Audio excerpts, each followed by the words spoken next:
Merry Christmas, Charlie Brown. You're gonna love this painting. This was a lot of fun to paint. I enjoyed this class a lot.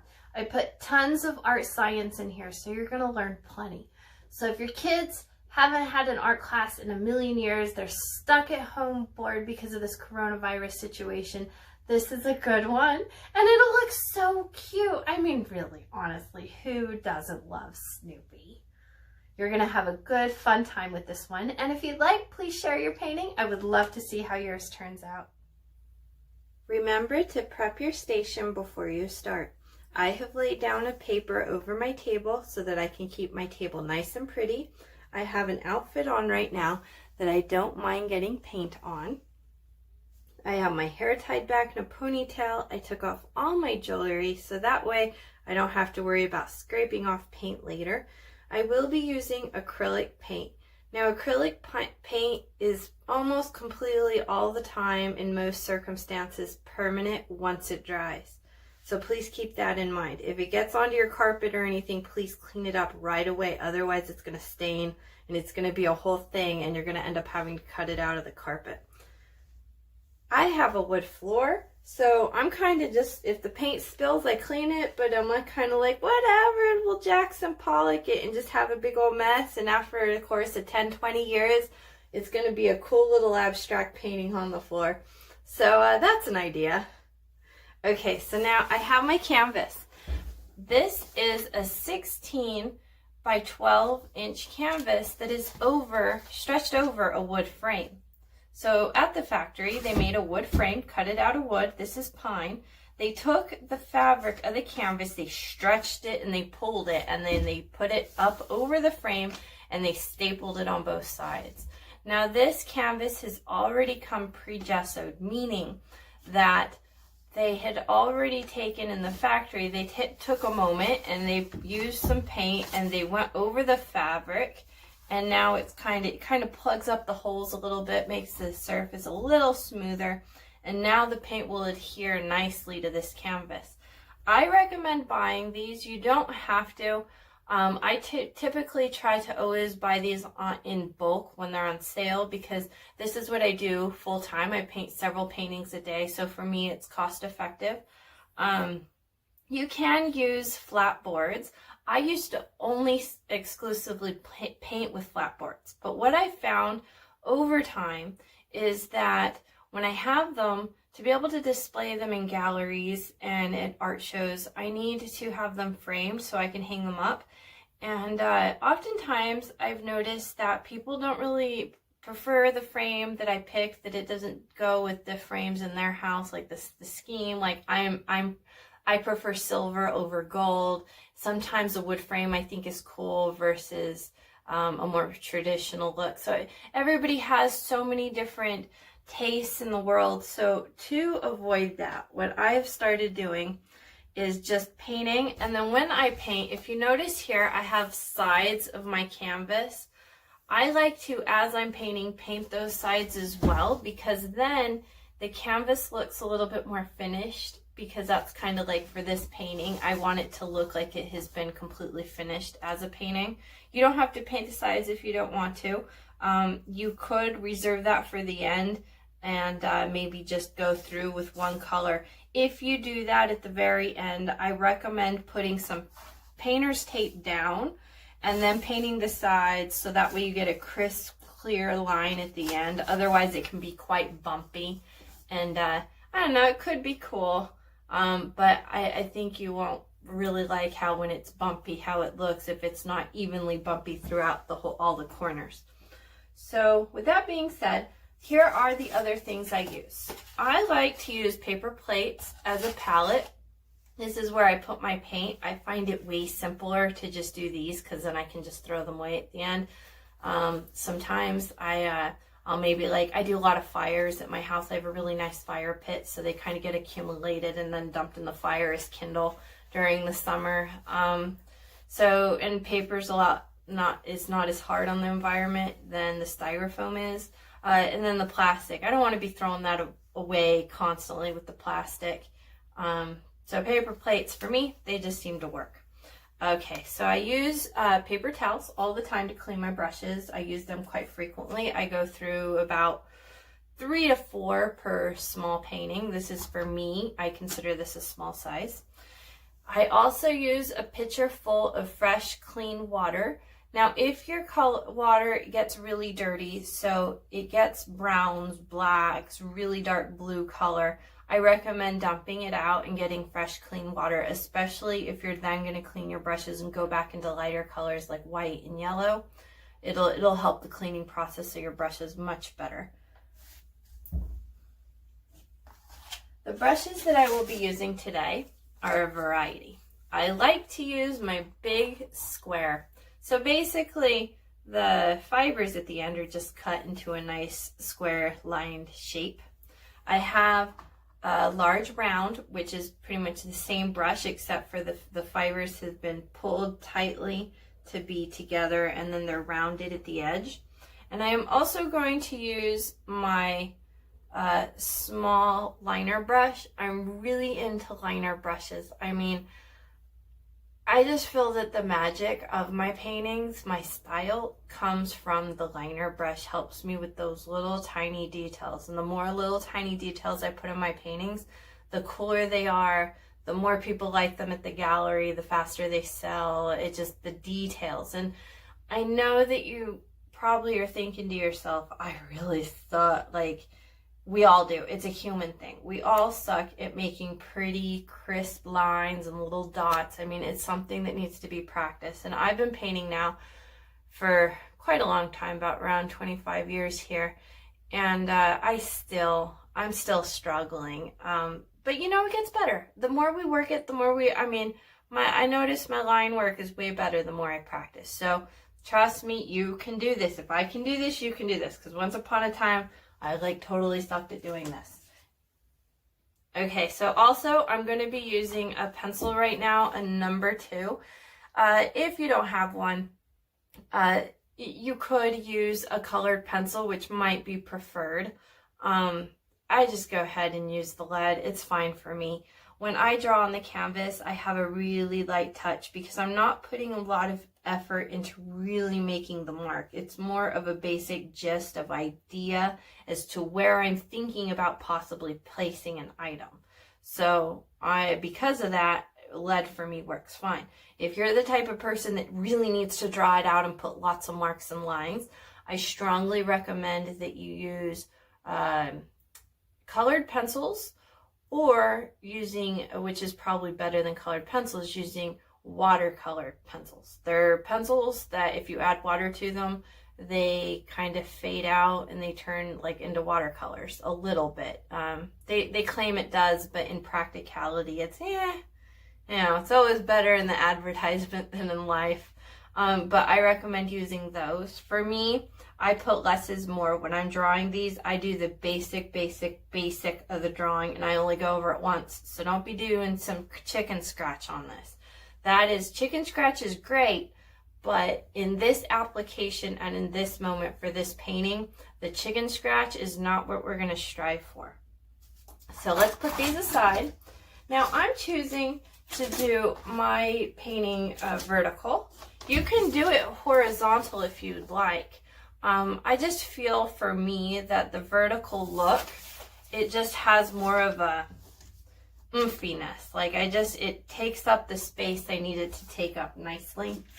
Because I'm more focused on the house and everything than I am on everything else, right? I don't really want to put a lot of land. I kind of want to keep the house more vertical. So for me, I think the vertical is better. So I am going to do a square. Now my square is right here.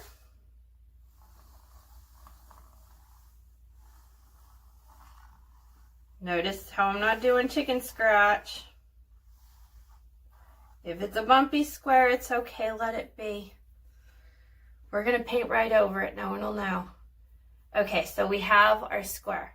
I know that it's not showing up on the camera. I'm so super sorry, but it's how it is with my light. Oh, one thing I forgot to mention that I think is important that you should take into account is that when I paint, I prefer to have light that is natural light. So I have a lot of windows in my art studio. I am sitting up close by a window. There's one straight in front of me here. It is evening though that I'm painting right now. So what I have is, I have this tripod and my camera's holding, the tripod's holding my camera, and then around in the back I have this round donut-y light thing. Now this light, it mimics sunlight, so it's like an LED, and then it has like some settings in it that I can really change the warmth of it and different things. But anyways, what I'm trying to get at is, if you're really, this is like your thing and you're passionate about painting, I strongly recommend that you spend a tad bit of money and buy a good quality light that's really going to shine down on your space and give you that look. And then also, when you're buying it, make sure that the package, that it says it mimics sunlight, because then that's when you get the truest amount. When you're looking at your painting, you're really seeing all those colors. Because if you get like a yellow light or an orangey type of light, then it's kind of going to affect a little bit what you see while you paint it. And then let's say you see it the next day in the morning and you're like, ooh, those colors are a little off. So this helps me, saves me a lot of time. Okay, so then I have my square. Now after my square, we are going to do another square that is it's called trapezoid isosceles. So trapezoid meaning square because it's covering everything, and then isosceles meaning it's kind of lopsided. So what we're going to do is we're going to make the line, and it's going to connect. It's going to be right above that square we made. So we're going to do the line, and then instead of connecting and going up, what I like to do is come up just a little bit, tiny bit, not much, and then make a smaller line. This is what makes it isosceles and lopsided. So we have the small line right here, we have the bigger line down here. Once we do that, we're going to go end to end and we're going to connect them, filling in that square. Remember, don't do chicken scratch. And that's about good. Take a moment, look at it, make sure you got like some balance on both sides. I'm looking at my painting and I notice that I feel as though this area is like a little bit smaller than this. I can fix that, that's okay. So I'll come back over here and just make this line a little bit wider. There we go, just a little bit in there. Now I feel, now that I look at it, I feel like I have a good balance of between these lines. I have good space, so it's kind of centers. Do that also with your square. Maybe you can use your brush, your pencil, and kind of measure. Oops, you know what? I think this side's a little bit wider than that one, so that's okay. I'll just open up my square ever so slightly. And there, I have a basic gist. Now, if you want to, you can go ahead and erase. Now, have you noticed that when I'm drawing, I do not press my hand down into my canvas. It's on purpose because I don't want to be poking holes and stretching the canvas. So one thing you could do to eliminate it is take a book that is roughly the same thickness. See how they're about the same thickness? And then put it down, your book, and then put your canvas, and then you can rest your hand down and you're not going to poke or stretch out your canvas. I'm going to take a quick second and just go over a couple of my lines and erase them. Vary ever so slightly. I'm going to move the book under my canvas a little bit so I can come up here and fix those other lines that I had put up here that I don't like. There we go. Very simple, easy peasy. And I'm going to take this off to the side and blow on it. Get all the little dusts off. Notice how I'm not wiping or anything. I just used my mouth. I can still see that I have some white lines, but don't worry, that's fine. It's just because I don't want to have excess lead on my painting, because it does kind of affect the paint a little bit. Not a whole lot, especially when you're dealing with darker colors. Okay, so now let's add paint. Oh, the Snoopy. I'm going to do him at the end. He'll be totally fine at the end. Because I want to do my sky, and I want my sky to look really cool, and I don't want to have to worry about having sky that is like weird, you know, like having all these dents and everything. I do enjoy having brush strokes, and if you notice when I paint, I'm going to do a lot of brush strokes on my canvas. You don't have to if you don't want to. The way you avoid brush strokes is just a little bit of paint at a time and keep working it and keep working it and going over it many times and letting it dry as you're kind of applying it and taking your time. And then when you do that, you really work out those brush strokes a lot. Me personally, I don't like that look because I'm kind of, this painting is what's considered impressionism. So I think the brush strokes are way cooler. Now, I have blue, added it onto my palette, and I have, look here, I have my big square brush. You could use a round for this, but I feel that the blue is quite where it's at. So basically what I'm going to do is all of the background that is around the house, I'm going to be kind of careful that I really don't get into the area of where the house is.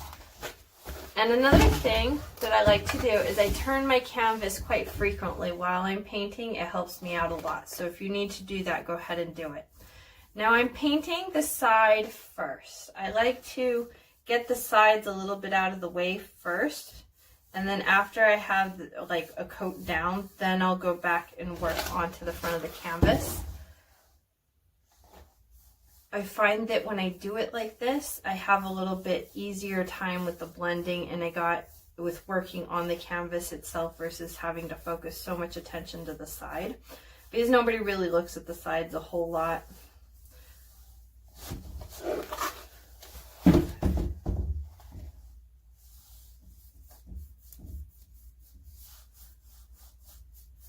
Now I'm just working with the straight blue. I'm not blending. You could if you wanted to.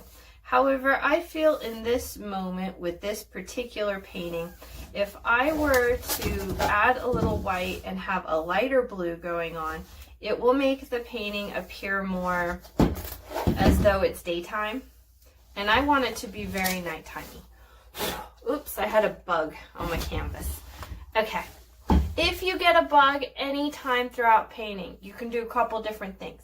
You can go and pick at it and try to get the thing off. But if you do that, the problem, you're going to mess up your painting. You're going to smush it around everywhere. It's going to be a whole thing. So if you have wet paint down and then the bug comes, just allow the paint to dry all the way. Once the paint is completely dry all the way, then you could kind of like brush him and move him over, and he kind of falls off quite easily after that. Like the paint will kind of separate a little bit. It's all microscopic and everything, but it'll be easier. But if there is any little, like, remember how I erased over here, I blew them off. I want to make sure that I have all that off before I paint, because then it kind of, the marks get like, they're stuck in there. Okay, so now I'm going to go ahead and I'm going to do a pattern that is X's. I'm going to make a bunch of X's, and the idea is I'm covering up all of the white area of the canvas with these X's. Now I am trying on purpose to make as many different brush strokes as I can. The more brush strokes I got in here, the better. Now I came up with, I mean, I didn't invent this idea, but I came up deciding that I really enjoy this look because one day, I'm like totally into stargazing. That's like a really big hobby of mine. I mean, nothing like, I'm a Christian nut, so it's not like I'm like looking at the stars or anything, but it's more of like, oh, look, you know, for fun.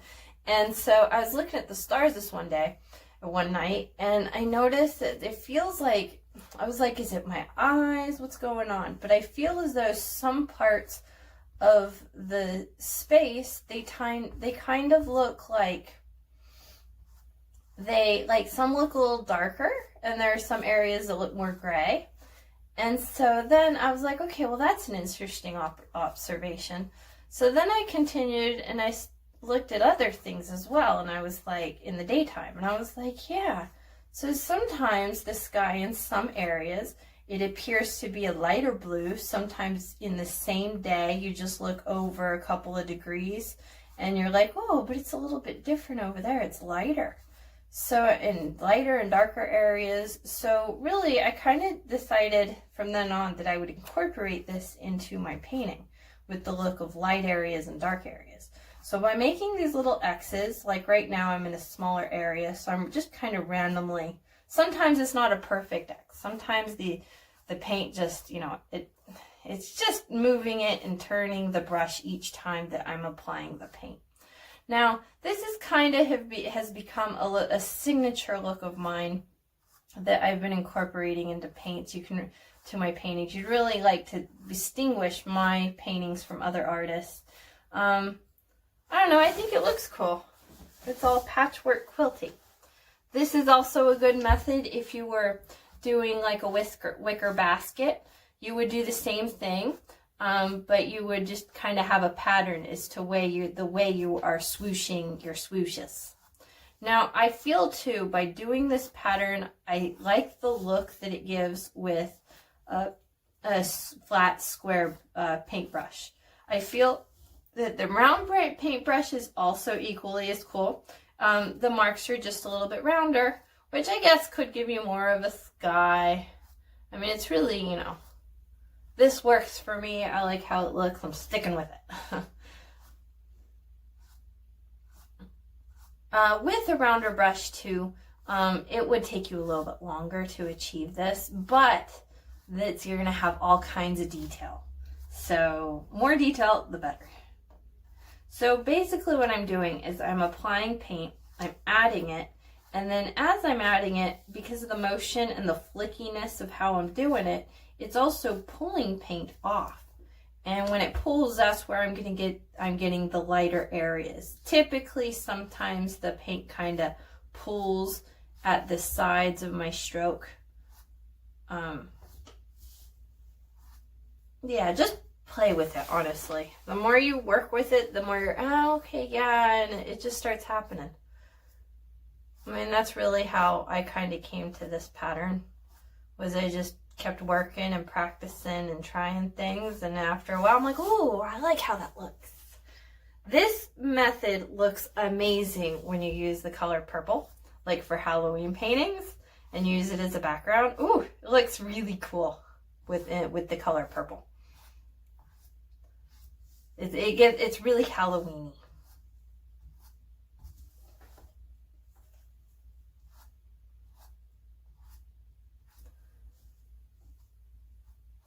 So there are moments when you paint that there's kind of a little bit of downtime where, you know, there's I don't have rooms for thought or thinking. I notice sometimes I feel like I'm talking way too much. So I'm just going to be quiet for a quick moment. Enjoy your music and enjoy the people you're hanging out with if you have a little party going on right now. If not, maybe this could be a good opportunity, this quiet moment, to take a moment and meditate a little bit. I usually like to fill my space with prayers silently. I just, you know, think to myself and think about how my day was and what happened and things like that. But try to keep your thoughts positive. Okay? So I'll see you back. I'm going to continue going down here. When I get to here, I will come back with conversation.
I'm going to take a moment here and I'm going to dry the background. Take as long as you need with your background.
You'll know your painting is dry when it is no longer shiny. Now go ahead and clean your brush, get all the blue out.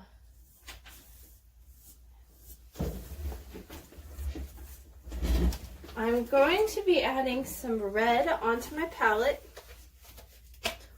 Notice how I'm only taking out paint as I need it. The reason why I'm doing this is so that my paint can stay fresh and moist longer.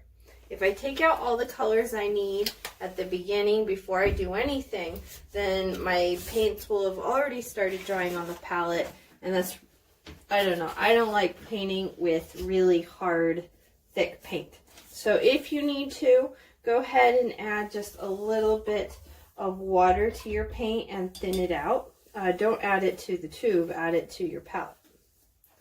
Oh, and remember to keep your things closed, so that way they don't dry out in the bottle.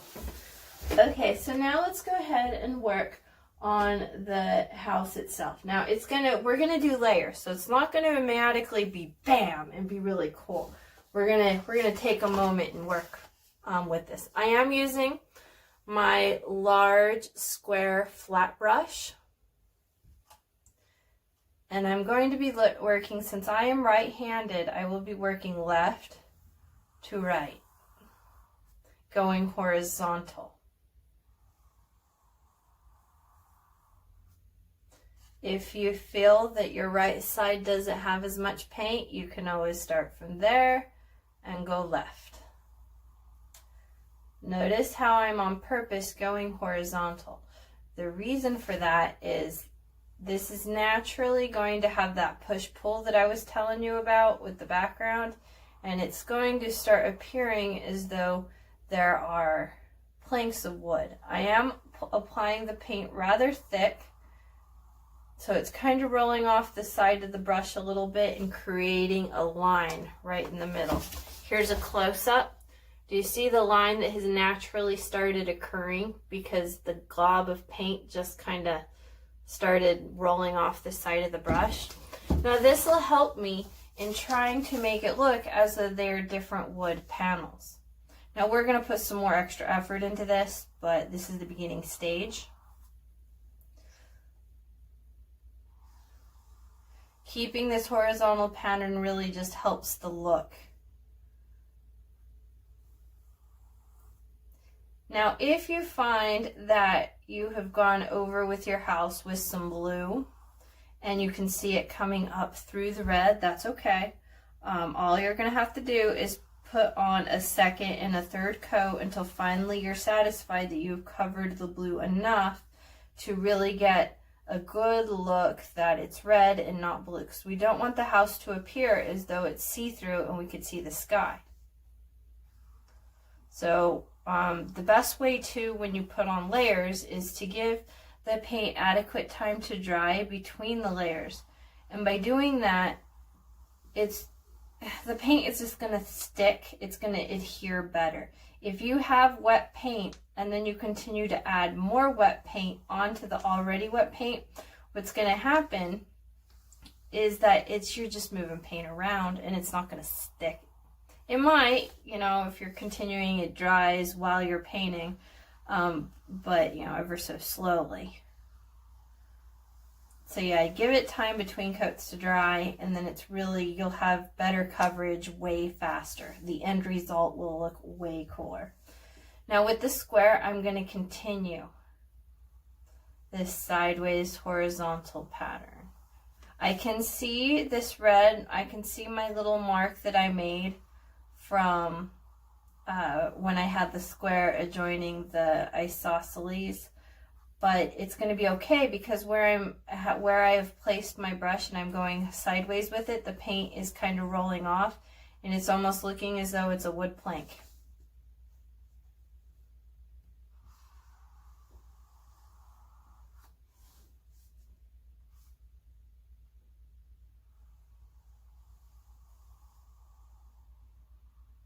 Be patient with yourself. Don't get stressed out. You know, and in the end, if you don't like the painting you have, an option that you can do is you can always paint this again. You know, like you could live with it a day or two, see what you did wrong, what you don't like, and then do this painting again. And then make those those changes that you want to make, and then see. And, you know, I've done this myself, and sometimes, like the other day, I painted unity candles. Like, you know, when a couple get married and they light the candles together and during the wedding ceremony. I painted those, and I painted the flame to come together, and it made the flame turned into a heart shape, but it was still like a flame. And I painted it the first time, and I hated it. Absolutely hated it.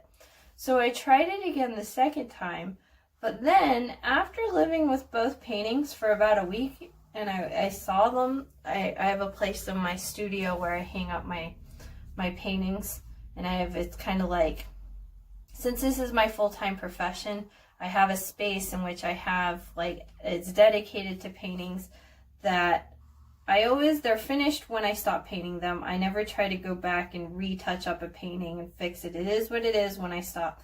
But this space is saved so that it's like organizing a little bit, like when I'm starting to get ready for a showing, like at the gallery. And it helps me stay organized. So I had both of these paintings side by side hanging up on the wall. And you know what? I ended up liking my first painting way better, by 1,000,000 times way better than my second painting. So I ended up keeping it, and I still have it because I thought it was a really good painting. You know, some paintings are, you know, there are paintings. They're what we did, you know, so sometimes it's hard to give up painting. I have that all the time, that like I'll paint something, I'll love it, and I'm like, oh, but I want to keep it. But the problem is, if we're doing this as a profession, then, you know, you have to be able to get to that point where you're able to put in so much love to it and then let it go and let it have a home. And you know what makes me so happy? When I see something that I loved and I worked so hard on, and then I see that somebody has it in their living room, or they're displaying it and it's in a place of prominence. I mean, it just makes me like, oh, I did that. Like, it feels so loved. So yeah, that's the thing. Here is a close-up view of my planks. Now, see how I was so patient to do those lines, to be horizontal, and look at the end result, how I've really got those wood panels appearing to be wood panels, how the paint just rolled off both edges of the brush.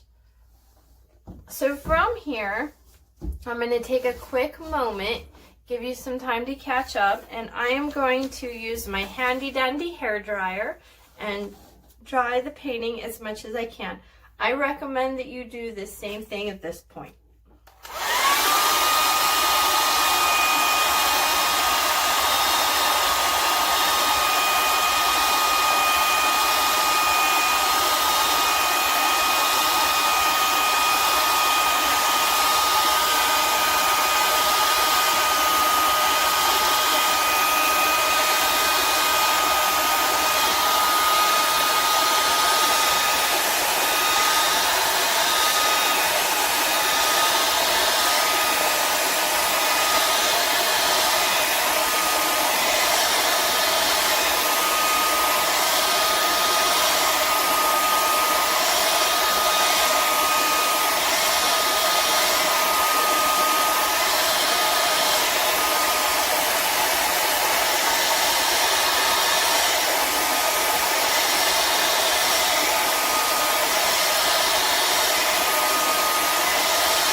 Right, so let's go ahead and add some snow.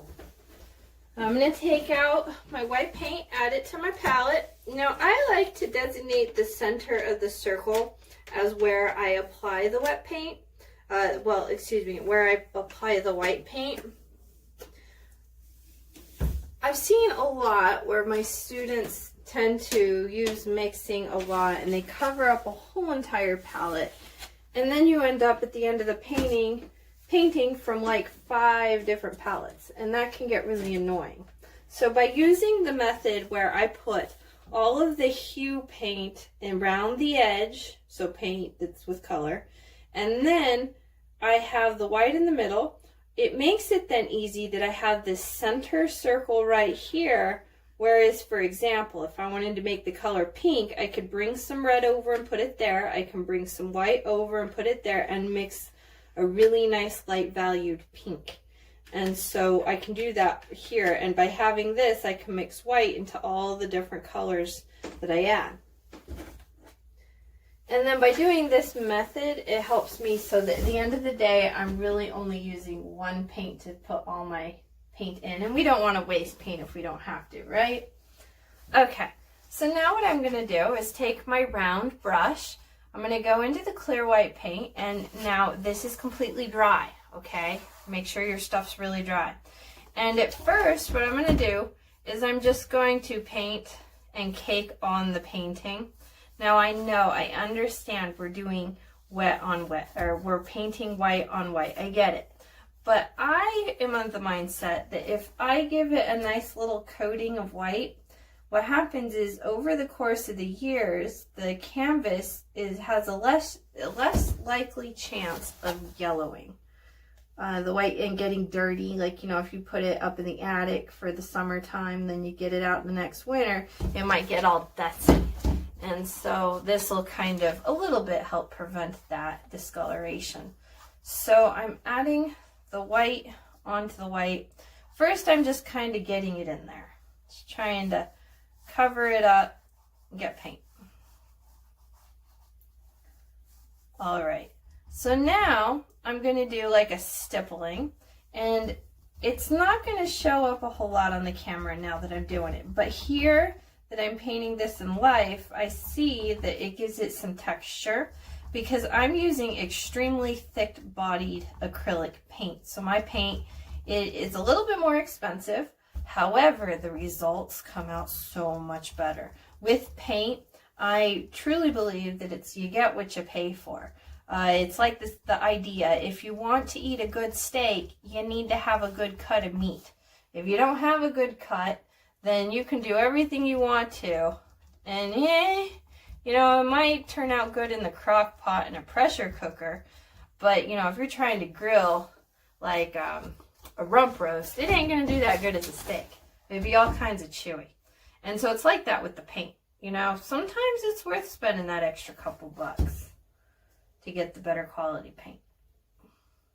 Except for, the only time I think that would not be the case would be in moments of where you are preferring to paint with really thin, translucent paint that's not very thick.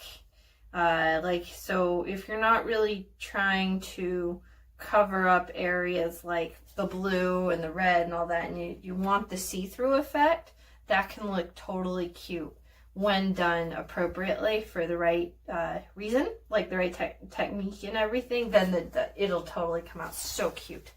But that's not really my style. That's not really my look. I notice paintings that I do with thin body paints tend to not sell as well in the art galleries that I have hung at. So I don't know, I'm just kind of, and it's not like I'm over here trying to just do this for money. No. I mean, there is the concept of the idea, yeah, I need to pay my bills. So I keep that in mind a little bit. Honestly, my whole deal is that I paint for me first. And then I'll think about maybe getting rid of the painting and selling it. But honestly, like this one, so far so good. I'm liking what I see. This one, for me, might be one of my keepers. Yeah, so that's how it starts off with. And you know, if you are trying to do this as a profession, remember, you know, sometimes you got to let them go. And sometimes when it's hard for me to let a painting go, I will specifically use that money to buy more art supplies, and then it'll make me feel better. And I'm like, okay, I really like the painting, but, you know, I got a picture of it. I don't need the actual painting itself. I can still use it for my portfolio. I have the image on the computer. I always too. Also, if you are gifting paintings, take a photo of it, like email it to yourself, so that way you have like a photo and you have a timestamp with the email of like, I painted this at this time, and it's almost like a diary a little bit, and you have that time signature. So if you come up with your own design and somebody steals your design and starts selling copies of your work, you can use that email as a reference that it's time stamped, that you say, I'm here is the evidence that this image existed long before. I mean, but that's also subjective too. I mean, it's really the lawyer, and if the lawyer can really fight it for you. There's a lot of oomph. If you do make a design of your own, I have researched is extremely heavy. As long as you are doing the image as educational, it is okay. But if I were to take this painting and sell this painting, then it is considered, no, don't do that. Because then you're selling somebody else's work, right? And don't do that, copyright. But this is educational. So because it's all educational, it's okay in the United States laws.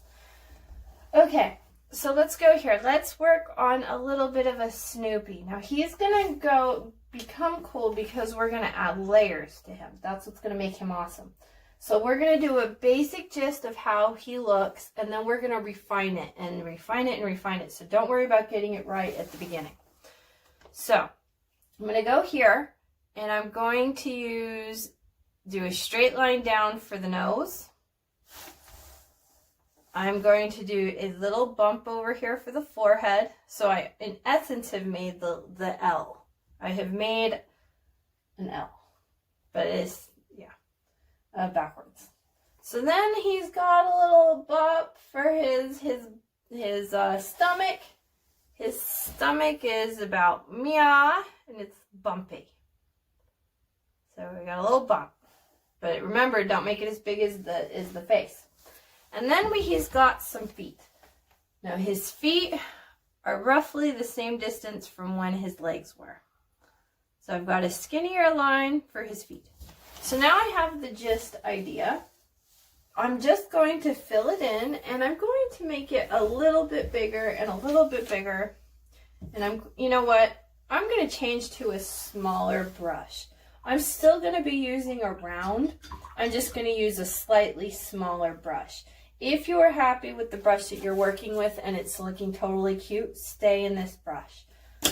But if you feel that you need a little bit more detail in there, then go ahead. If you're a little scared to do this moment, I recommend use a smaller brush. Okay, smaller brush is going to help a lot. Okay, so now I'm going to work on this belly. He's going to get a tad bit bigger, and I'm going to just slowly take my time. And I want to connect. His body needs to connect. So let's make a line. Now try as hard as you possibly can not to go into the red at all. So I've connected everything. Right here. Now I'm feeling that his head needs to be a little bit bigger. The belly and the head kind of come together. His head is roughly 1.5 times thick as his body. Now this is a good time, if you have that reference photo, to get it out and stare at it and then just work it. So right now I'm not really worried as much on getting the middle part of the body to be all perfect, beautiful white. Right now I'm more working on the outside dimensions, of making sure all of the dimensions are correct. And then once I have all the dimensions and I like the space in which he is, then it's okay.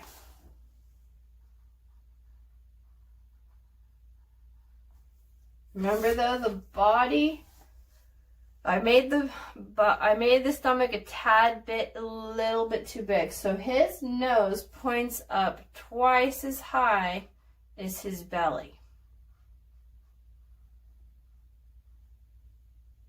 For height. So 2 noses equals 1 belly for height. There we go. He's coming slowly but surely. Now he's got a tiny bit of a roundness for his knee. It's a little bump, not much. It's a little bump. And his knee is 1/3 of the height of his belly. Now his feet, they're flat on the bottom and they're rounded on the top. Make them ever so slightly rounded on the top. Now for the length of the feet are just a smidge over the belly, not much. Tiniest little smidge over the belly.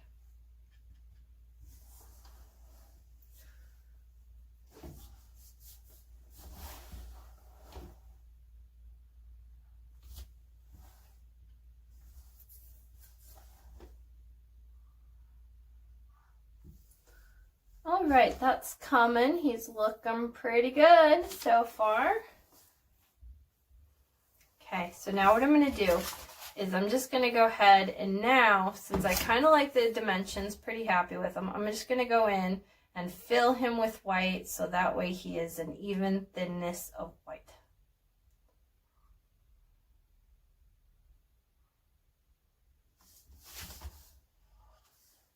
So pretty much I'm kind of caking on the paint just a little bit. The more you cake on the paint, the longer it's going to take it to dry, especially if you're using oil paints. But I don't know, I think it'll look cute.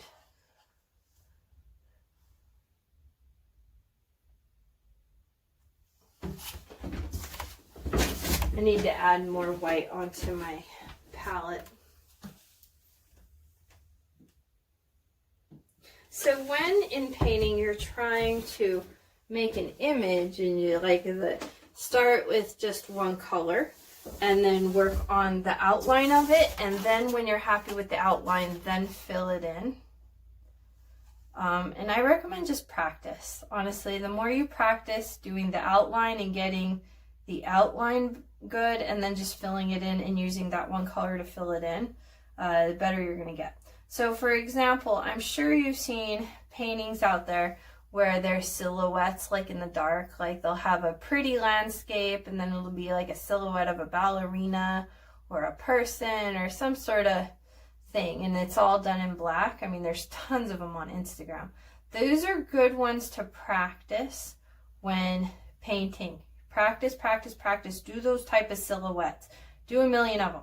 And then once you feel confident and you're like, I got this, I totally got dimension down with just a silhouette, then up the ante and start adding color. And then when you add color, you think of the same thing, except for you just think dimension in a different color. And it's, you know, you have your original color down, so you have the basic outline, but then you're adding, like, say, if he, for example, his arm was here. First, I'm going to worry about getting in the dimensions of the belly and doing all that and getting it all perfect. And then once, for me, because I'm an acrylic, once it dries, then I will go with another layer. Now, you can continue wet on wet and keep working it, but I found more success when I allow the layers to dry before I add on a new layer. I find it to be way easier for me. So then with his arm, once his belly, I got it all done and it's all perfect, then what I'll go back and then I'll do the extra little I will be doing a hand, but then I fill that in and I think, okay, well, what are the dimensions of that hand? Like the arm, the shoulder, if he's got something in his hand, if he's holding an item.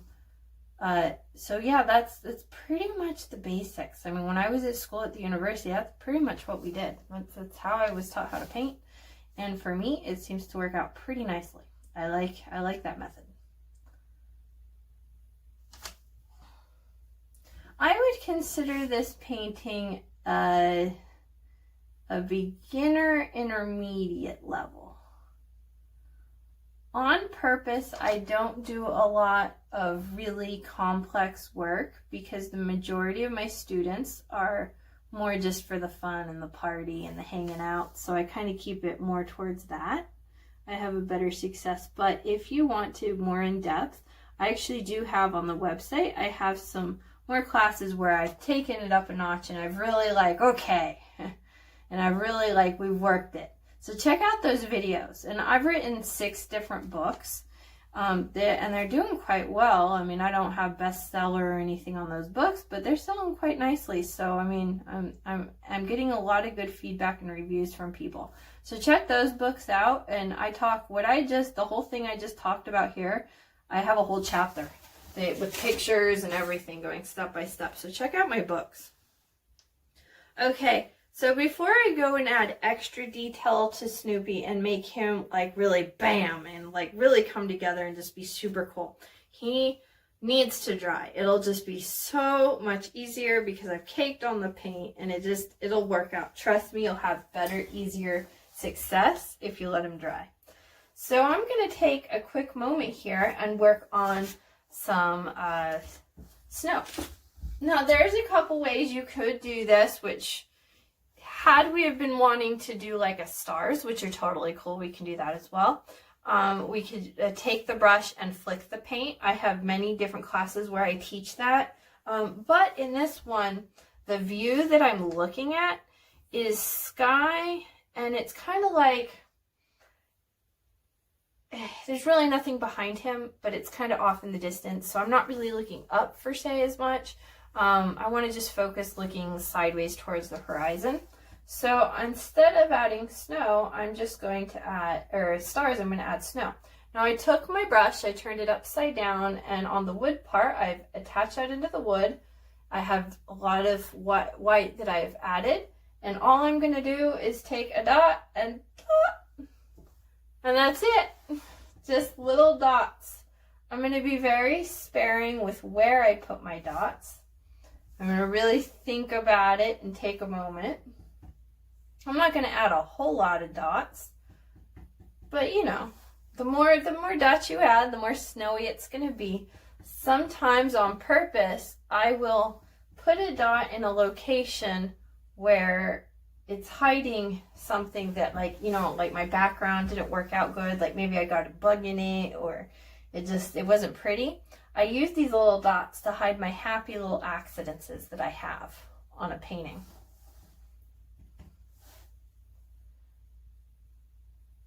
Now I'm going to do this, and then I'm going to come back in and make smaller ones. So first I like to,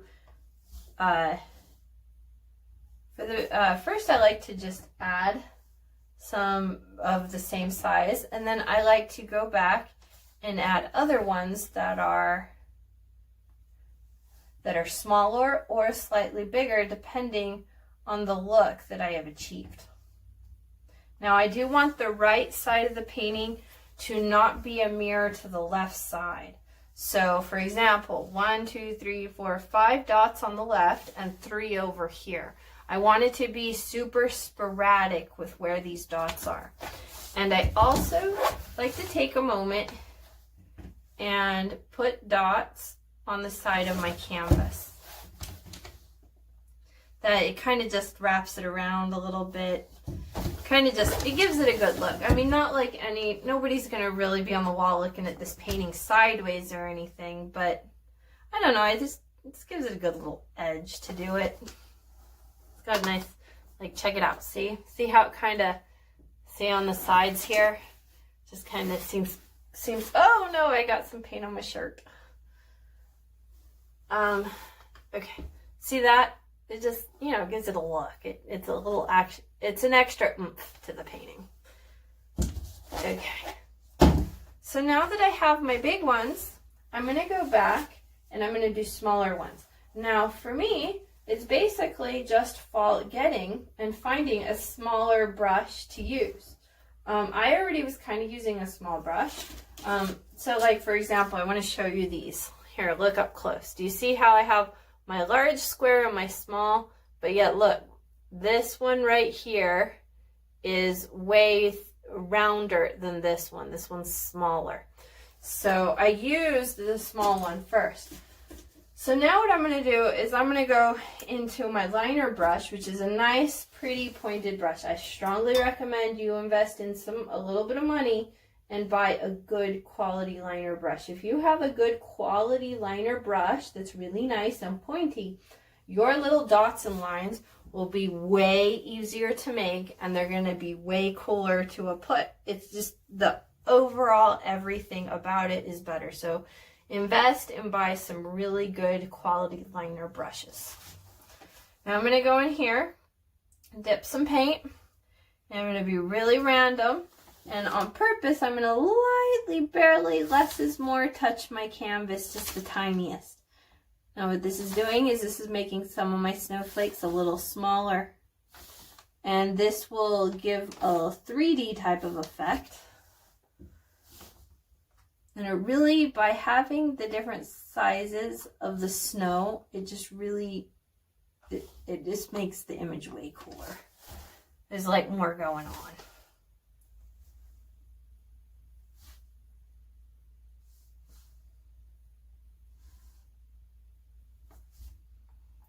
Now I do feel that the smaller brushes are a little bit more difficult. You gotta have patience. Breathe. Remember to breathe.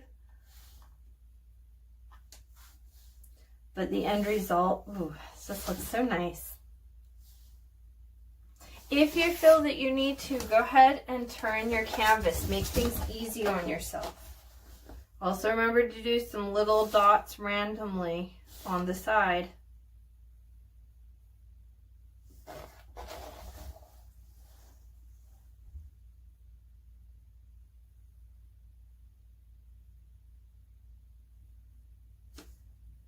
If you wanted to, you could add a shooting star. On this one, since I'm not really doing stars, I'm more snowman, snow than stars, I'm really not going to do that. But if you wanted to, you totally could. The way you would do it is that you just add the dot and then you put a little tail behind the dot, a little line, and that's it. It's very simple, very basic. So don't stress out, just let it happen. Let these dots happen the way they happen, and don't fuss with them too much, because the more you fuss with them, the more you might end up messing up your painting. We don't want to do that, because you've already done so much good, awesome work to get to this point. But remember to breathe and have fun, and don't stress out. You know, if the painting comes out bad, you could always paint it again. You know, I've painted this one quite a few times. This has been for teaching painting classes, this class for me, it tends to be very popular. And so don't stress out if your painting doesn't look exactly like mine, because what I'm trying to say is I've painted this guy a bunch. So I've had a lot of practice. All right. Okay, so here we go. I'm going to take a quick moment and wash off my brush. I always like to take really good care of my liner brushes, because I do buy the more expensive ones, and just, you know, keep that point nice and pretty. Okay, so from here, there is a lot of wet all over this painting, tons of it. So what I'm going to do is I am going to, before I start anything, I'm going to take a moment with my handy dandy hair dryer and dry this painting as much as I can. I recommend at this point, when you're done with your snow, to do the same thing.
forever to dry, I totally caked on a whole bunch of paint for Snoopy. So I'm just going to need to let him dry a little bit more. Before we work a second layer on Snoopy, let's go ahead and do the Christmas tree lights. This is a really fun part. Now I'm adding a little bit of black paint. Don't need a whole lot. The less is more on this one. Of black paint to my palette.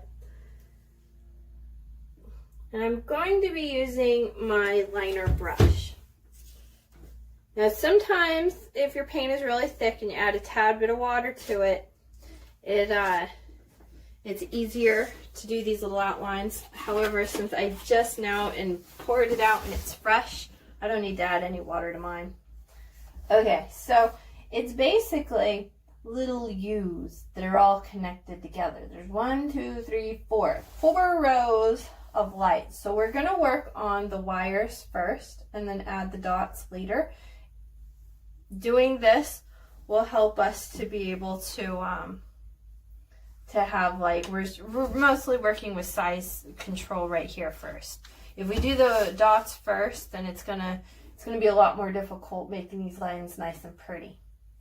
Okay, so let's see. Let's start with the bottom row.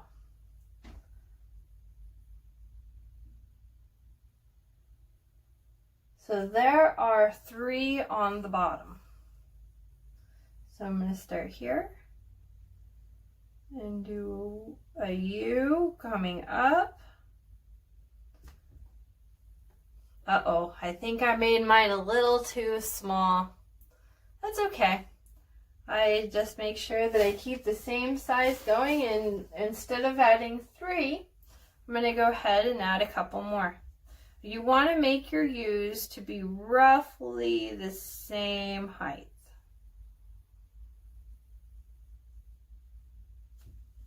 Try to see if you can get them on one pass, so that way you're not going back and forth over and over again.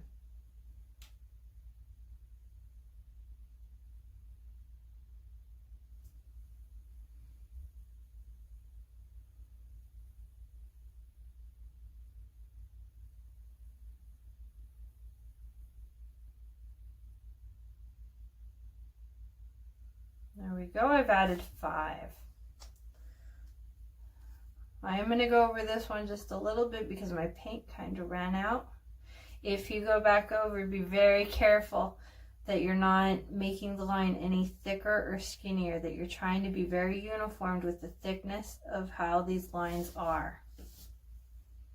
Alright, so I got my bottom row. Here's a close-up so you can see my row. Do you see that? Little U's. I did 5 smiley faces. Do a couple. There, there's no exact number here. Just, until it looks cute. Okay, so now I'm going to go ahead and do a second row. And I want the next row to be roughly the same width as the other one. So the length, how tall these U's are. I want them to be roughly the same.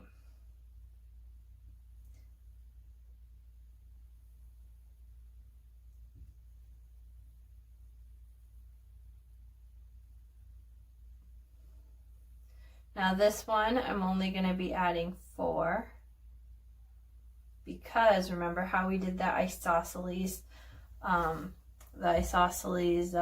trapezoid? It's tapering at the top of the roof. And so because it's tapering, I'm going to use less U's.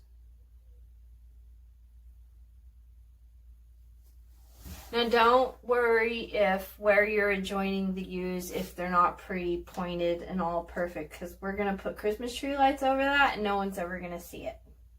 So just more worry about the shape of your U's being good.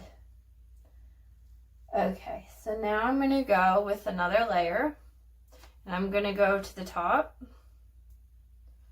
and I'm going to probably only do 3, really, less U's. You just want to kind of be the same size. If you do end up dipping in and you get a little bit of white paint because of the Snoopy, let it dry, start again, because you don't want mixing, you don't want gray to start appearing.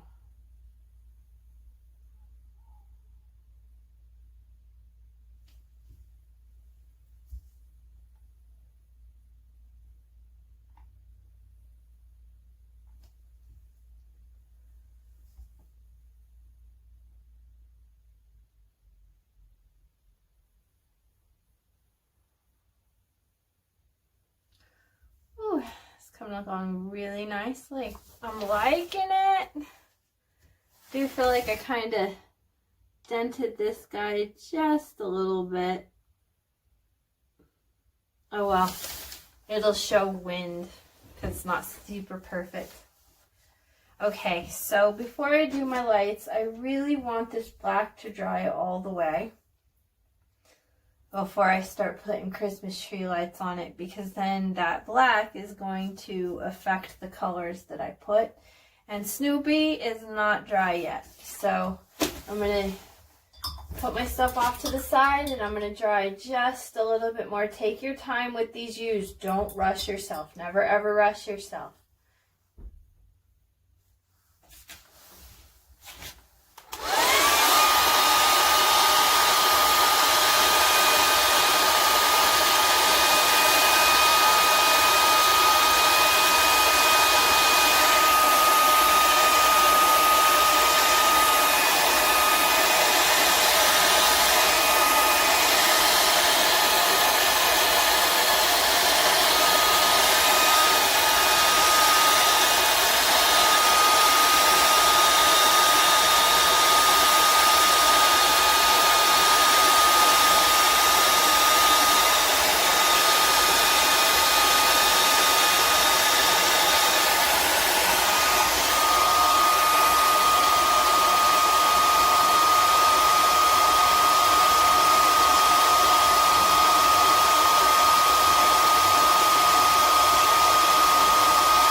Christmas lights to the wires.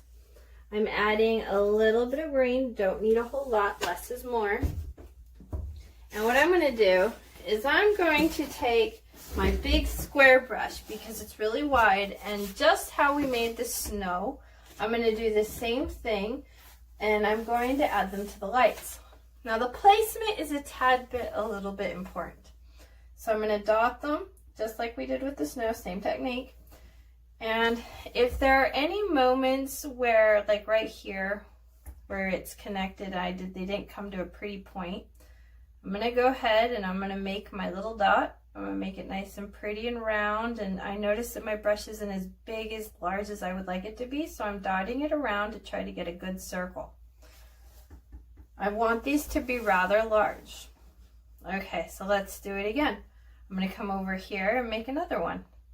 So be very super random or precise. It's up to you. I'm not going to be super OCD with mine and just kind of let them be. You can follow a pattern if you want. But I'm not going, well, I mean, just don't stress out about what you're doing. Just let it happen. Let it be what it is.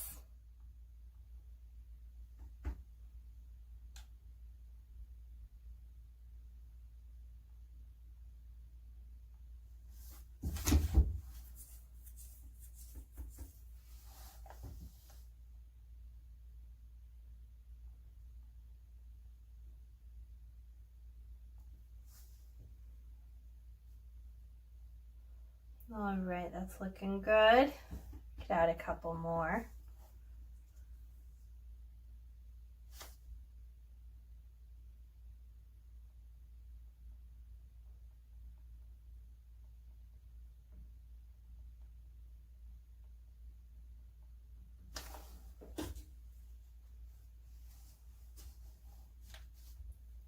All right, now I think it would be cool to add some yellow ones. So I'm going to add a little bit of yellow to my palette. Don't need a whole lot, less is more. Don't waste your paint. I'm going to continue using the same brush.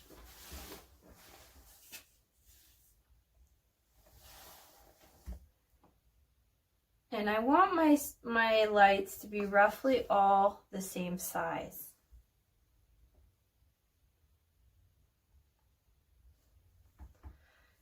So I've chosen to do a green one, or a yellow one to the left of the green. So I could, to follow the pattern, since there's a green one down here, I could do another yellow one to the left, and that would continue the pattern.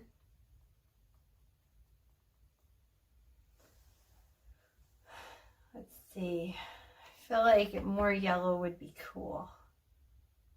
Oh, here's another spot, because I did a green one here in the bottom corner, so I went to the left of all the greens.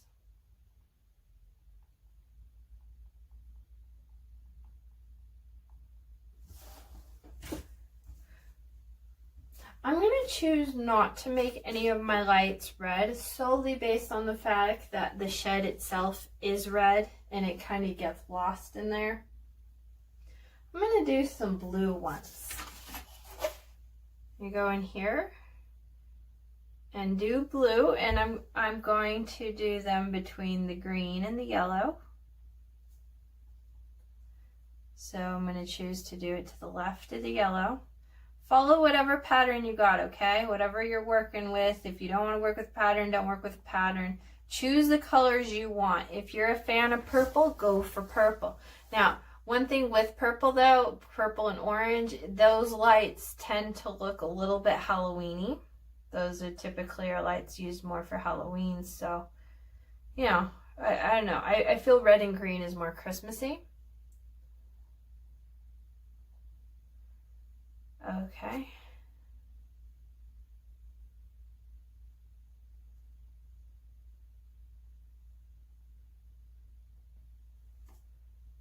So far, so good.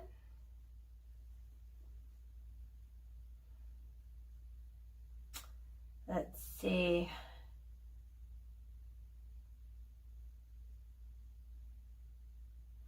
I've got a couple more spaces. I have 3 more spaces left. What other color could we introduce? I'm thinking about the color wheel here. The 3 primaries are red, blue, and yellow. I did add green, so I could add, if I'm going to do secondary colors, I could add a purple and an orange, but orange is really going to blend in a lot. Of course, then, yeah, it's not red, so yeah. I'm going to go ahead and add just the smallest amount of orange and the smallest amount of purple. Or you know what? I only have so many. I'm going to stick with some orange first. I only got a couple dots left here.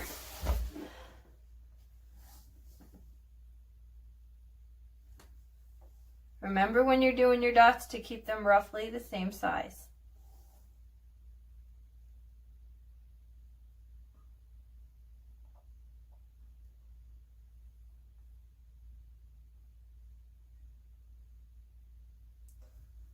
That's looking nice. I like it. Okay, so right now I have all of the points on the lines that are like where they're connected to where they come together, the smiley faces. Now what I'm going to do is make it a little bit more colorful and add them to the bottom of my U's. So I'm going to go ahead and go with my orange and put that on the bottom part of the smiley face to the right of the lights. They're a lot to the right of the yellow. To the bottom of the smiley faces that are to the right of the yellow. All right. Now let's change colors. Let's add some green. Now the green is going to go between the blue and the yellow. So at the bottom, to the right of the blue, at the bottom of the smiley faces, I'm going to do a dollop of green.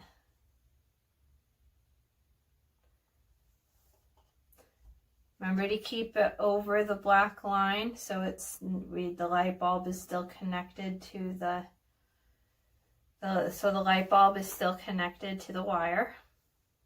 Make sure all your little dots are roughly the same size.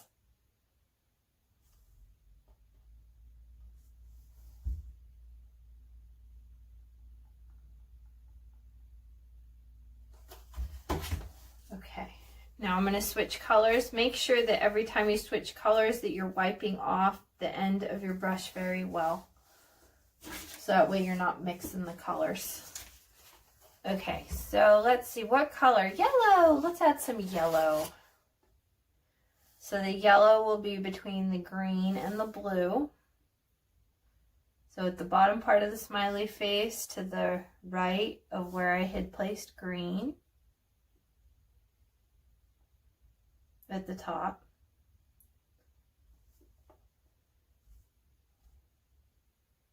I'm getting an all dyslexic here. That yellow is just coming out really nice. I'm so glad I picked it. Yellow is looking very lovely. Okay, so now I have 2 little smiley faces I haven't done yet. Let's add some blue. So I'm going to, at the bottom of the smiley faces, the bottom of the smiley face to the right of the orange, I'm going to add some blue.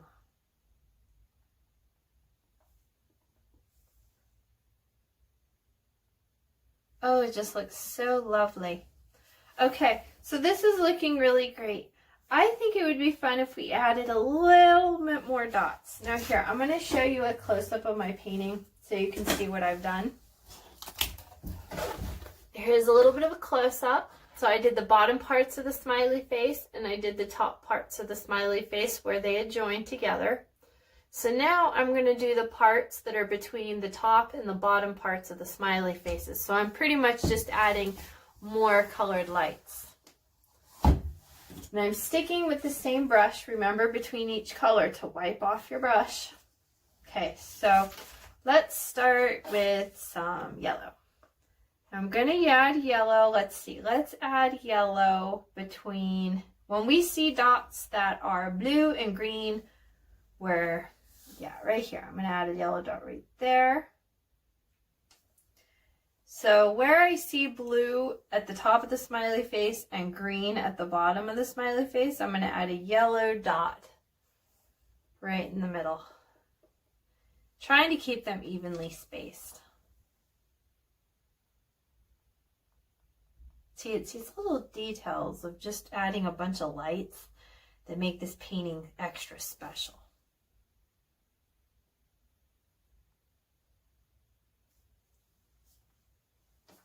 Okay, so now I'm going to change and I'm going to do some orange, and it's going to be between the green and the yellow.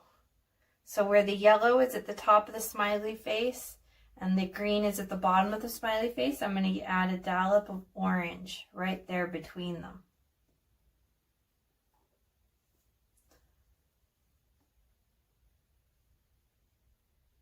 Remember to keep your dots roughly the same size.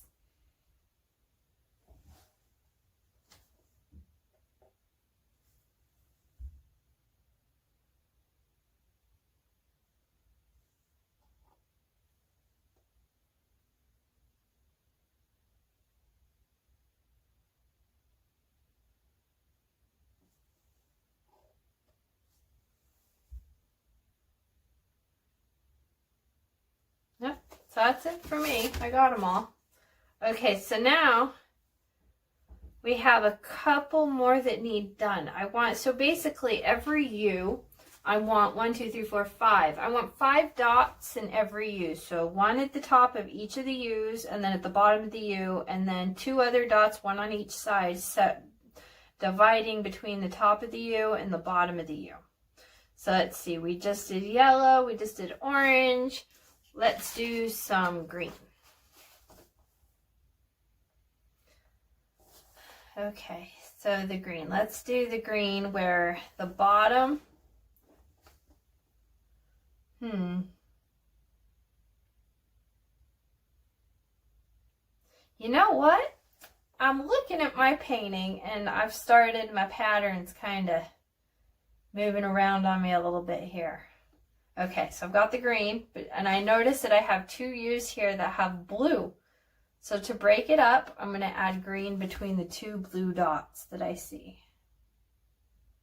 I'll really break it up nicely, especially because on the other U next to it, there's a yellow dot.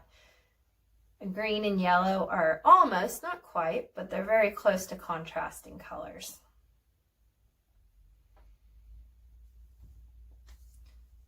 I have one space here with a yellow and a blue, so I'm going to do another green one here just to break it up, because the other side of the U I see a green.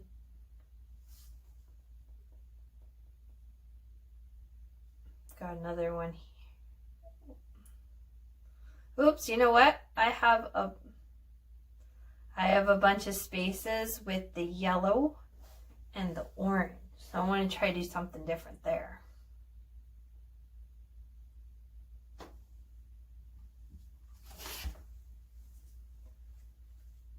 Okay, so between the yellow and the orange, what would be a good color?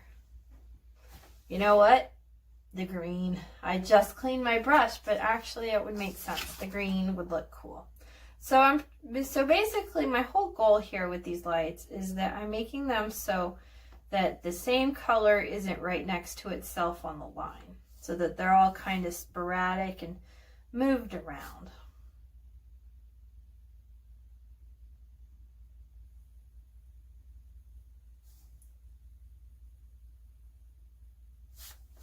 Notice this isn't quite a circle here.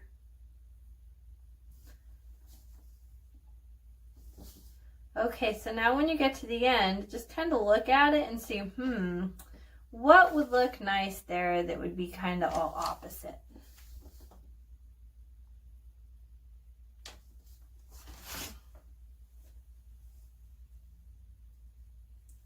Okay, I haven't been in the blue for a while, so I'll go ahead and add some blues.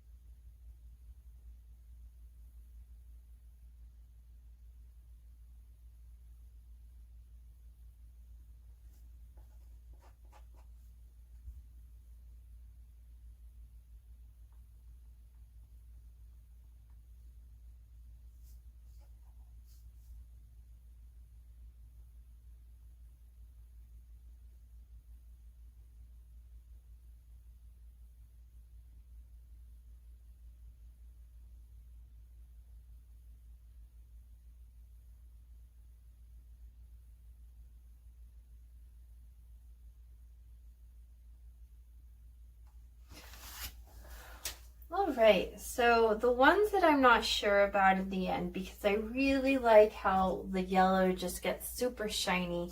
The ones that I'm just not sure of, that I'm like, I don't know. I'm just going to go ahead and add yellow. Now a couple of these spots, it's going to be up against another yellow. But I'm kind of like with the pattern, it kind of just went all over the place. So it's fine. I'm just going to let it be what it is. I'm not going to overthink or stress or anything. Just let the painting be what it is. And it is kind of part of the cartoon, just ever so slightly. I mean, Snoopy wasn't perfect. He got the job done. He decorated his house and he got the job done, and now he's looking at the snow, and never anything that he did when he decorated was absolutely perfect. It had a little personality to it. So go ahead and put that into your painting. Put that personality in that look.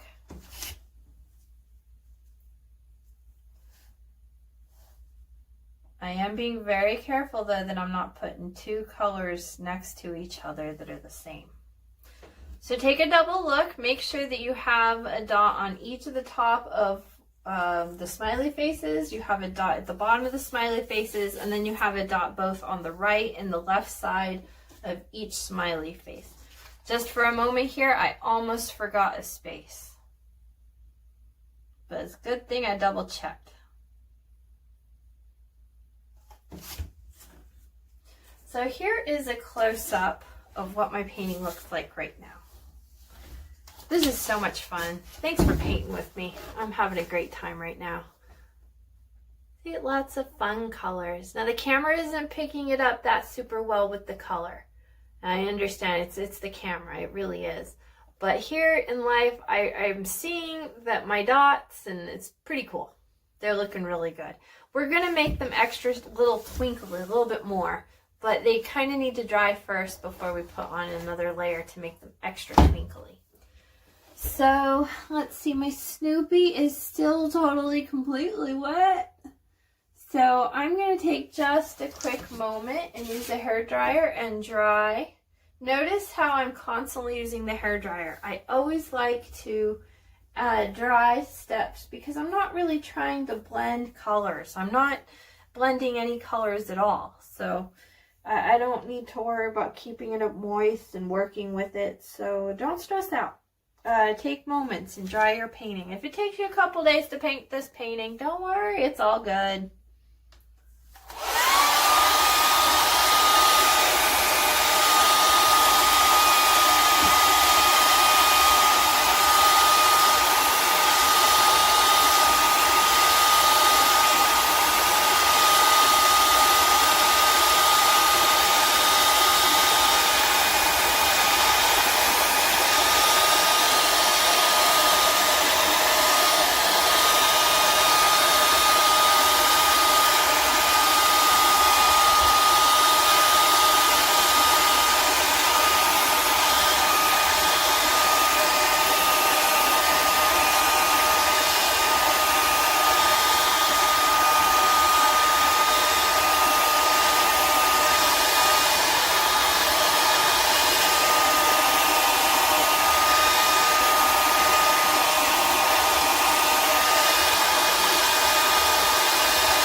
on the Snoopy and make him extra cool.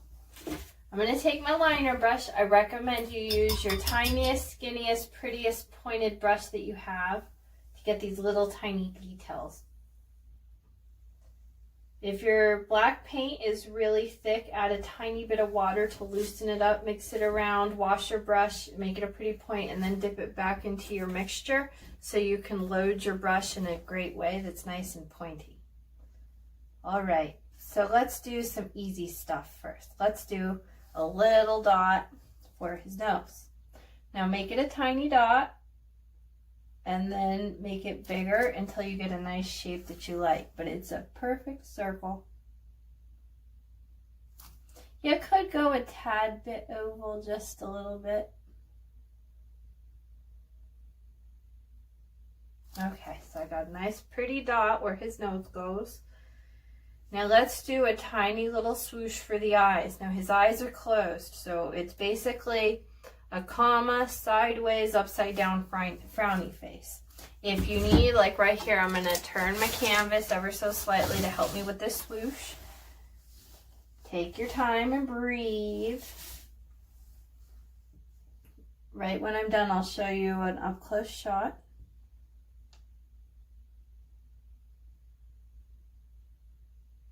There we go.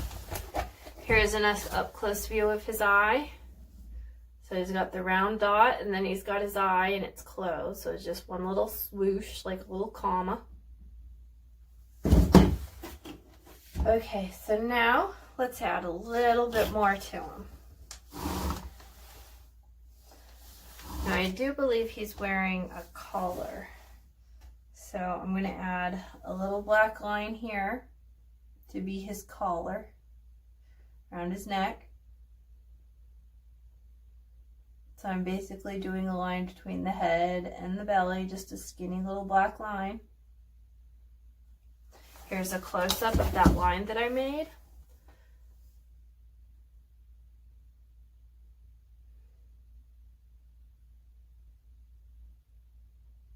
Okay, so now let's do his feet. Now he's very cartooned, so they're just little swooshes. They're little upside down smiley faces. There's two. There's a little one on top, and then there's a slightly bigger one underneath that one. And they're two distinct little swooshes. And they're kind of commas, okay? So upside down smiley face commas. Now here's a close-up of those two lines that I just painted for the feet. Two little marks. Now anything we paint, if you don't like it, you can go let it dry, go back over it, paint it white, and then do it again. But wait for it to dry, otherwise if you have the white and the gray, black, you're going to end up mixing some gray. Now just to make him, oh, you know what? We forgot his hand. His hand. You don't have to do it if you're scared, but I kind of feel that if we add the hand, it does give a little bit of an oomph. So it's upside down smiley face. And then he's got little pots, so he's got two little marks.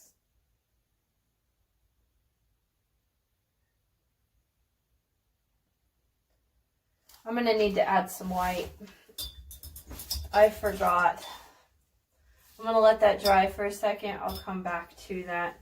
I forgot to add, we needed to add a little bit of white for his hand to come down and over. So I'm going to let that dry for a minute. We'll come back and revisit that. I'm going to take a quick moment here, and I'm going to do an outline on Snoopy. Now, you don't need to do this part, but I feel that if you outline his body, he's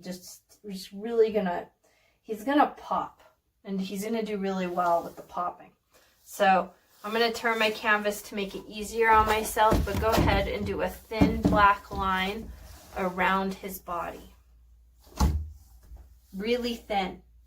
Be careful about setting your hand down onto your canvas if you still have some wet paint.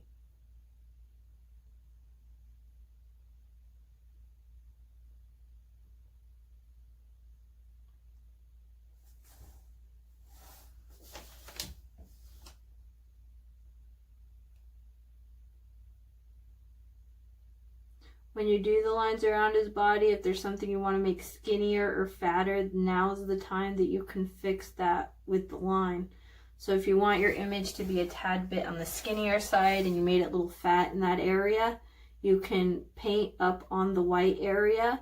Now, if you feel that you should have made that area a little bit wider and thicker, then draw your black line and put your black line on the blue itself. And then you'll have more white that'll be coming out and it'll protrude out just a little bit.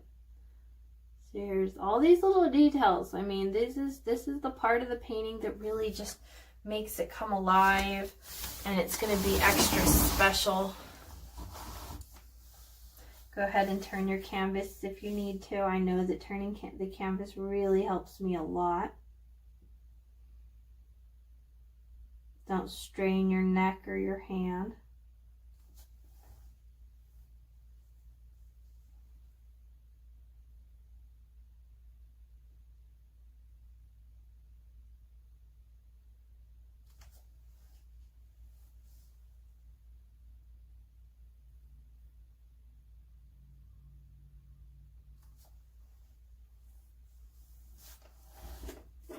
Notice how he's really coming to life really nicely here.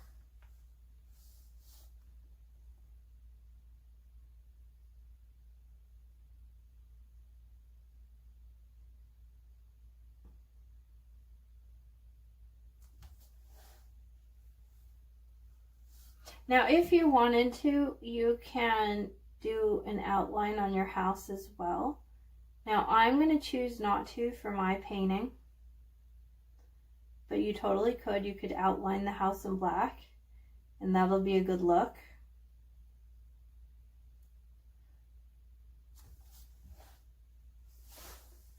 But the majority of the reason as to why I'm not going to outline mine is because I remember we did the drawing at the beginning. When I was doing my background, I did good sharp edges, and then when I put the paint on the house, I made it good and sharp. I mean, it is a tad bit on the wavy side, but not too much. Just ever so slightly. I mean, I don't know. Maybe I might add black. Kind of gives it character if I don't.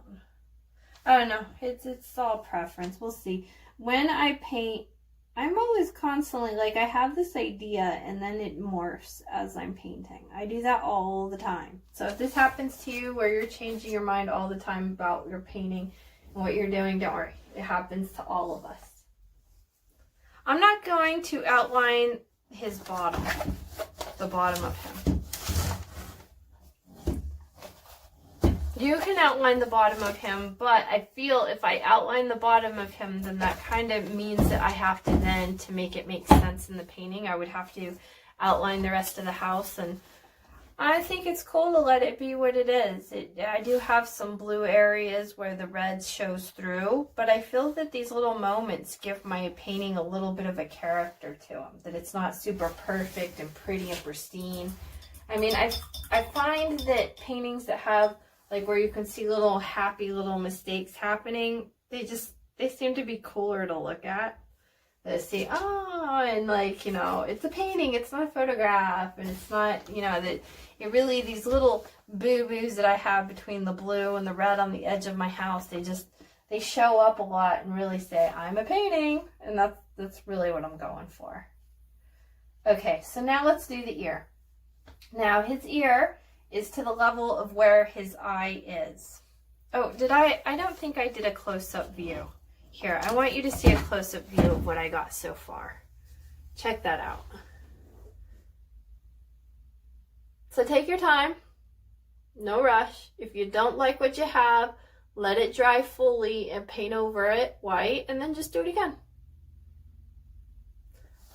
Okay, so let's do the ear. Now the ear is going to come straight down, and it's going to be where the eye is. And it's going to come straight down, and it's going to be the length of his forehead. Maybe a tad bit, a little bit longer than his forehead. But let's bring it down Do it to where it feels right. Remember, make it small first and then you can always add to it later. Make a small line and then add to it. But don't make a big line and then try to take it away, because it's going to be really hard to paint over that to the black to get that red to look just so how it did before. So this might be the most hardest part of the painting. Take your time, remember to breathe.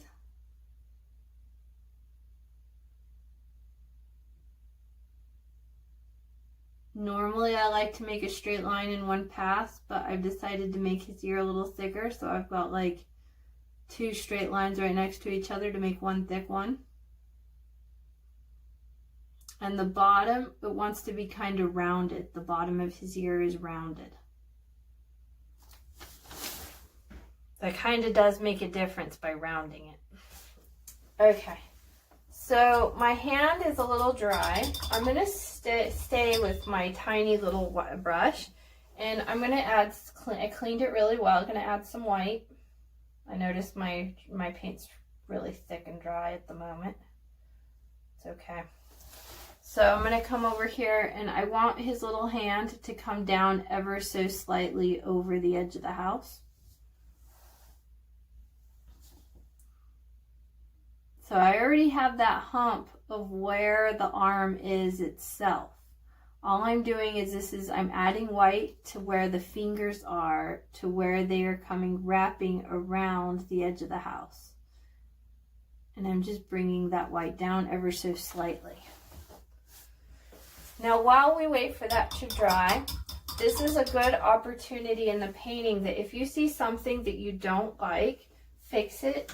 I always have a rule with myself that when I'm done painting, I'm done, that's it. I don't go back to a painting, because if I do that and I have that mindset, my paintings will never be finished. I'll constantly be working on them. And that can get stressful. And then, you know, over the course of a year, I got 20 new paintings you're constantly working on. So at the end of every painting, I like to look and see if there's anything I can fix. Now I noticed in my painting here that some of my blue is shining through where I put my snow. So since I've allowed it and gave it plenty of time to dry, I'm going to put a second coat where I'm dabbing on some more white. Only do this if you feel that it's necessary.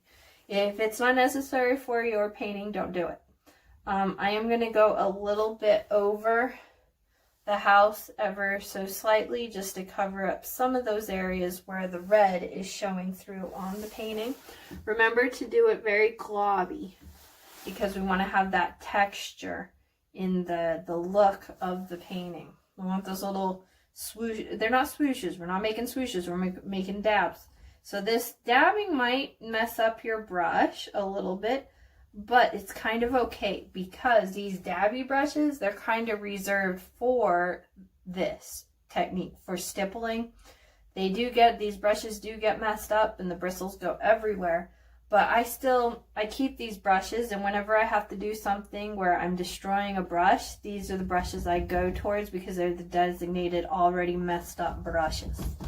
So that way I'm not messing up a brand new nice pretty brush. All right, so I'm liking that. Now, if you wanted to, you could add a little bit of blue and stipple it into your snow, which I almost do for every single painting. However, this is cartoony. So I'm going to hyper-realism this. So hyper-realism meaning I'm making it exaggerated. So I'm exaggerating that this snow is super fresh white. I'm not going to add any color to it to foreshadow or anything. It's super cartoony. Gonna let it be. And then also one of the things, I'm going to show you a close-up right here. Notice the edge of my snow line, how it's not a perfect straight line. It's very bumpy.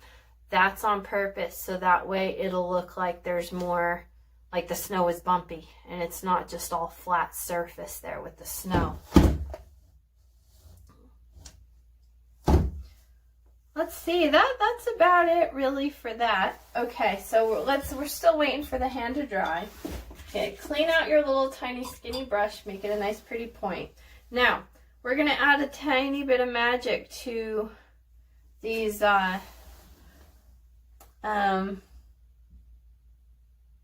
know what?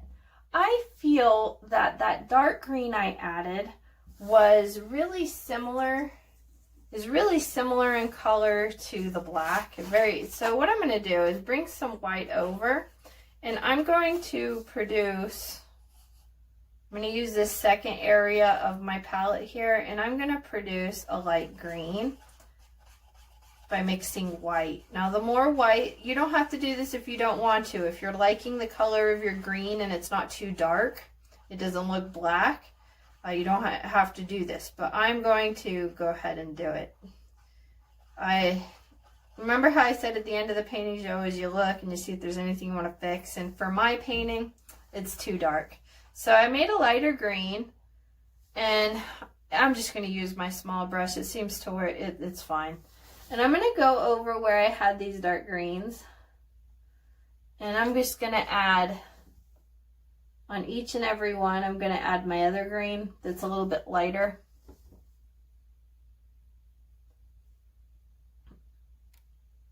Making them a little bumpy. Just tap it on. Let that green be a little bit lighter. Try not to pay attention. You're not going back over your blue. You're just going over the green.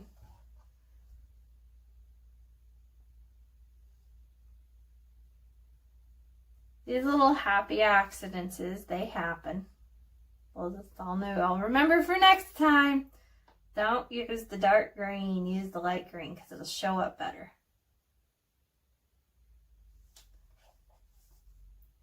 Oops, I almost covered up a blue one.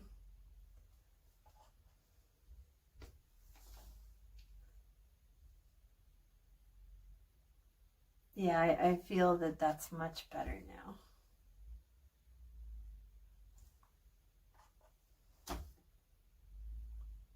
Take a double check, make sure you got all of them. Nope, I got all of them. Okay, so we still need to let those dry just a tad bit. Okay, to speed it up, I'm going to use a hair dryer. Go ahead and take a moment and dry your painting.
To the end of this painting. Now I'm going to take my little liner brush, and I'm going to add 2 little lines to his hand. 2 little tiny swooshes. And that's going to make him look like he has fingers.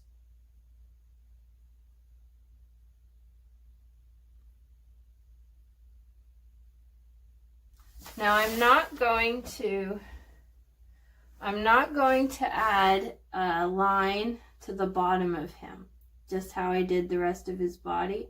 I didn't add that line to the bottom of him, so I'm not going to add the line to the bottom of the hand. Here's a close-up of the hand. So I just added 2 tiny little dots.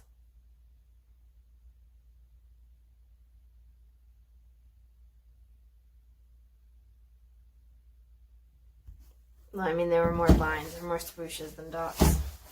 Okay, here is the final and last step. You did really good. I'm excited to see how your painting turned out. Please send me an email or on social media. Please post it and then send me the link and I can see it. Like if you put the photo and just like hashtag me in it, it'll send me the social media platforms. They'll send me so I can see it. Okay, so now I'm going to go back into my white. Mine's really thick. I'm going to add a tad bit of water here to my white to thin it out just a little bit. Mix it around. My white's gotten really thick. Now, here's the cool part. You don't have to do this step, but I think it makes the painting extra oomph. I'm going to add a swoosh in each and every light. My green isn't quite all the way dry, so I'm going to give that a moment to let it dry for a minute.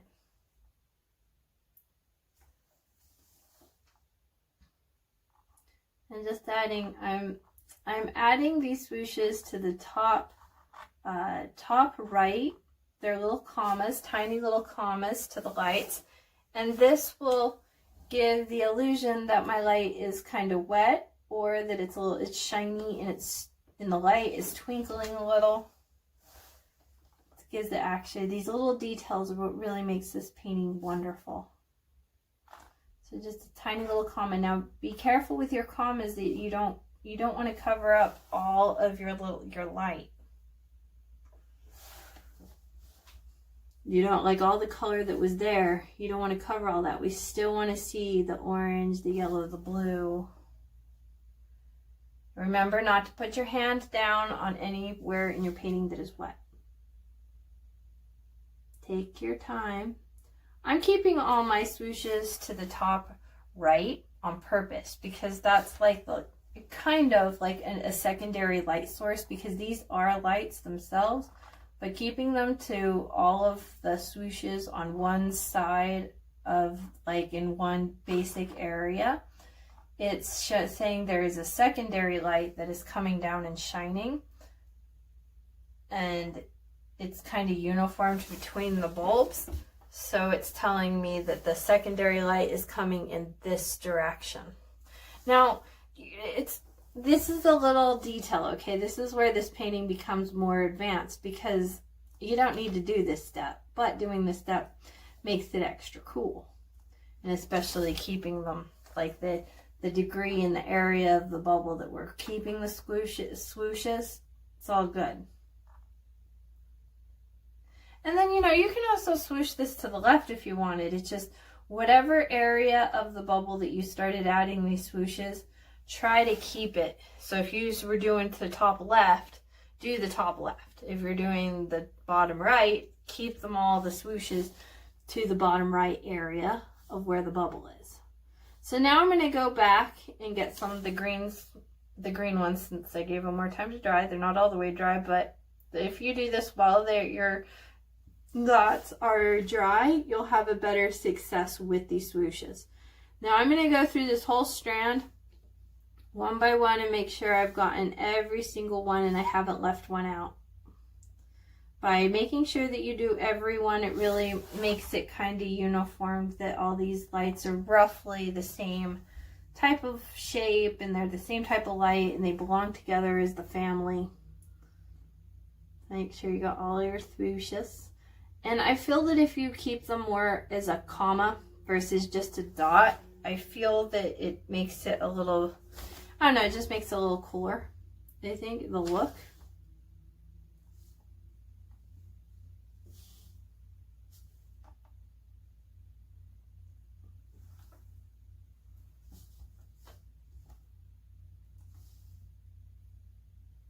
Oh, doesn't that look beautiful? You're doing a good job.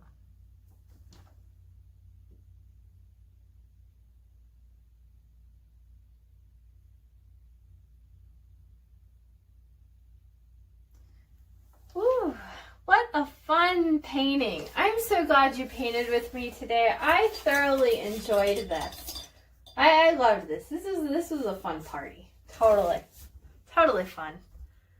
We should do him again and do him in like a summer theme. Oh, it would be so cute. Oh, we could do the tree. Oh, the Charlie Brown Christmas tree. Oh, that's a cute one. We should totally do that one.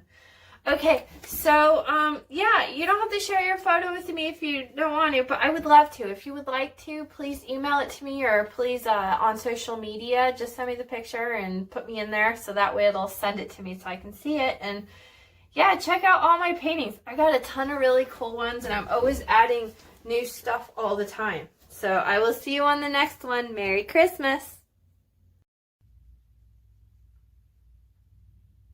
Merry Christmas, Charlie Brown. You're going to love this painting. This was a lot of fun to paint. I enjoyed this class a lot. I put tons of art science in here, so you're going to learn plenty. So if your kids haven't had an art class in a million years, they're stuck at home bored because of this coronavirus situation, this is a good one. And it'll look so cute. I mean, really, honestly, who doesn't love Snoopy? You're going to have a good, fun time with this one. And if you'd like, please share your painting. I would love to see how yours turns out.